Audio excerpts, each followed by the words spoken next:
তো পাকিস্তান থেকে সরে যাচ্ছে চ্যাম্পিয়ন্স ট্রফি, যেটা অলরেডি খবরে প্রকাশিত। আইসিসি জানিয়েছে যে পাকিস্তানে হচ্ছে না চ্যাম্পিয়ন্স ট্রফি, তার মেনলি যে কারণ ইন্ডিয়ার না যাওয়া। ইন্ডিয়া বিসিসিআই তারা অ্যাপিল করেছিল যে আমরা পাকিস্তানে ট্রাভেল করবো না চ্যাম্পিয়ন্স ট্রফি খেলার জন্য, তার কারণ সিকিউরিটি রিজন। দেখুন, এই খবরটা আমি অলরেডি অনেক দিন আগে বলেছিলাম যে পাকিস্তানে নাও হতে পারে, বাট আমরা অনেকেই আন্দাজা করেছিলাম যে পাকিস্তানে হয়তো ইন্ডিয়া যাবে না সিকিউরিটি ইস্যুর জন্য, যেটা আমি বলবো সঠিক সিদ্ধান্ত একদমই। কারণ যেখানে বিভিন্ন প্রবলেম তো আছে, অবশ্যই ইন্ডিয়ার সাথে পাকিস্তানের একটা প্রবলেম, তার উপরে তাদের দেশের মধ্যে যে প্রবলেম, সে ব্যাপারে যাচ্ছে না, সেটা আলাদা ব্যাপার। বাট যেটা মেনলি খবর শোনা যাচ্ছে যে পাকিস্তান হয়তো চ্যাম্পিয়ন্স ট্রফি তারা খেলবে না, তারা হয়তো উইথড্র করবে চ্যাম্পিয়ন্স ট্রফি থেকে। কারণ পাকিস্তানে যদি চ্যাম্পিয়ন্স ট্রফি হতো তাহলে ওরা অনেকটা বেশি রেভিনিউ জেনারেট করতো, সেটা স্বাভাবিক ব্যাপার। সে যে দেশেই হয় কোনো আইসিসির ইভেন্ট, সেই দেশ রেভিনিউ জেনারেট করে।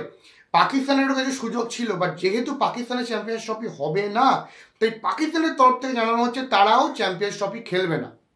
তো পাকিস্তান না খেললে কি প্রবলেম হতে পারে? দেখুন, ব্যাপারটা এইটা একদমই বলছে না পাকিস্তান না খেলে কোনো প্রবলেম হবে না।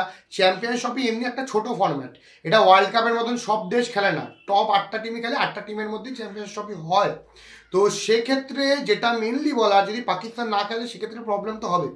বাট এখানে পাকিস্তানকে রাজি করানোর ব্যাপার বা কিভাবে সমস্যাটা মিটতে পারে, যদি আমার মতে যদি ইউএইতে খেলা পড়ে, যেটা এর আগেও হয়েছিল, পাকিস্তানেও খেলা হলো, ইউএইতে খেলা হলো, পাকিস্তানের ম্যাচগুলো দেওয়া হলো, ইউএইতে ইন্ডিয়ার ম্যাচগুলো দেওয়া হলো, সেক্ষেত্রে একটা ব্যাপার হতে পারে। আর ভেনিউ যদি দুটো সিলেক্ট করা যায়, সেক্ষেত্রে পাকিস্তান যদি ফাইনালে ওঠে তাহলে পাকিস্তানের মাঠে হবে, আর যদি ইন্ডিয়া যদি ফাইনালে ওঠে, ইন্ডিয়া পাকিস্তান দুজনেই ফাইনালে ওঠে, তাহলে সেক্ষেত্রে আদার্স ইউএইতে খেলা হতে পারে বা দুবাইতে খেলা হতে পারে, সেটা আলাদা ব্যাপার।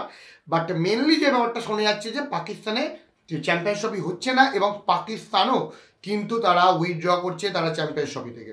তো আপনাদের কি মতামত অবশ্যই কমেন্ট বক্সে কমেন্ট করে জানান। আপনাদের কি মতামত, ইন্ডিয়া কি সঠিক সিদ্ধান্ত নিল? এখানে না মেনলি যে পাকিস্তানের যে অবস্থাটা হচ্ছে, যে এখানে কিন্তু কিছু করার নেই, কারণ বিসিসিআই এর কিন্তু সেই জায়গাটা আছে। আর বিসিসিআই কিন্তু প্রপার ভ্যালিড রিজনও দিয়েছে না যাওয়ার কারণ, সেইটা জেনেই কিন্তু আইসিসি কিন্তু এই সিদ্ধান্তটা নিয়েছে, স্বাভাবিক ব্যাপার। বাট সেক্ষেত্রে আমরা দেখব এর পরবর্তী আপডেট কি উঠে আসে। সামনে ইন্ডিয়ার সাথে বর্ডার গাভাস্কার ট্রফি আছে অলরেডি, অস্ট্রেলিয়ার সাথে ইন্ডিয়ার খেলা, সেক্ষেত্রে আমাদের তো চোখ থাকবে সেই খেলার পিছনে। বাট 2025-এ কিন্তু দুটো বড় ইভেন্ট ছিল, একটা হচ্ছে চ্যাম্পিয়ন্স ট্রফি, একটা হচ্ছে ওয়ার্ল্ড টেস্ট চ্যাম্পিয়নশিপের ফাইনাল। সেক্ষেত্রে যদি চ্যাম্পিয়ন্স ট্রফি নিয়ে কোনো যদি সমস্যার সৃষ্টি হয়, তাহলে কিন্তু ওয়ার্ল্ড টেস্ট চ্যাম্পিয়নশিপ আছে, যেক্ষেত্রে ইন্ডিয়া ভালো করতে পারে, তার আগে তাদের বর্ডার গাভাস্কার ট্রফিতে কিন্তু তাদেরকে অস্ট্রেলিয়াকে কিন্তু হারাতে হবে, যেটা টাফ ব্যাপার। সেটা অবশ্যই, সেটা নিয়ে আমরা ভিডিওতে পরে আলোচনা অবশ্যই করব। বাট এই চ্যাম্পিয়ন্স ট্রফি আগে কিন্তু ইন্ডিয়া মাত্র 3টে ওডিআই ম্যাচ পেত।